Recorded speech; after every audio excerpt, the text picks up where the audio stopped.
ఈ పెళ్లి టాపిక్ దగ్గర రాగానే ఎందుకో ఆర్జీవితో మాట్లాడిన ఫీలింగ్ వచ్చిందా? ఏంటి మీకు ఆయనకి ఇన్ఫ్లుయెన్స్? ఇన్ఫ్లుయెన్స్ కాదు, ఆయన కూడా ఎలాగ మాట్లాడతారు, కానీ నేను ఆయనకని తెలివాను ఈ విషయంలో. Marriage is like public toilet. ఇది ఇంగ్లీష్ లో ఉన్న famous saying. Those who are inside it wants to come out of it, want to come out of it. Those are outside it want to go inside. అంటే మరి English కాదు, కానీ తెలుగులో చెప్పాలంటే ఒక public toilet లాంటిది marriage.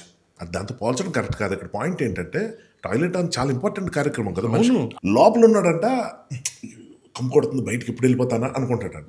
బయట ఉన్నాడు, లోపలికి ఎప్పుడు వెళ్తాను, ఎవరు రావట్లేదు. సో పెళ్ళైన వాళ్ళందరూ ఏడుస్తున్నారు కాబట్టి పెళ్లి చేసుకోకుండా అనట్లేదు. నేను ఇందాక నుంచి అదే చెప్తున్నా. ఒక కుర్రాడు ఒక అమ్మాయిని ఏమి అని పిలిచాడా, ఒక అమ్మాయి ఒకటి ఏరా అని పిలిచిందా, ఇద్దరు ప్రేమించుకున్నారా, ముద్దు పెట్టుకున్నారా, ఇంటి నుంచి పారిపోయారా, అదంతా వాళ్ళకి అనిపిస్తే చేయాలి తప్ప సబ్ కాన్షియస్గా కూడా పలానా సినిమాలో వాళ్ళు అలా చేయటం వల్ల హీరో హీరోయిన్ అయ్యారని ఇన్ఫ్లుయెన్స్ చేయకూడదు అన్నదే కదా నేను చెప్తున్నా. మంచి పాయింట్.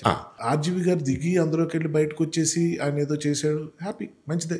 ఎందుకు ఆయన గౌరవంగా మాట్లాడతాడు భార్య గురించి, చాలా బాగా మాట్లాడతాడు, బాధ్యతగా మాట్లాడతాడు కూతురు గురించి. ఎంత ఆయన కబుర్లు చెప్పినా ఆయన ఎంత సెన్సిటివ్, ఎంత హ్యూమన్ టచ్ ఉందో మనకి తెలుస్తూ ఉంటుంది. ఊరికి వెళ్ళి హోమాలు భజనలు చేసి అర్థం పర్థం లేకుండా దానాలు చేసేసి అంత మేము కిరీటాలు చేయించాం అది ఇది అని చెప్పుకునే భక్తుడిని కాదు నేను.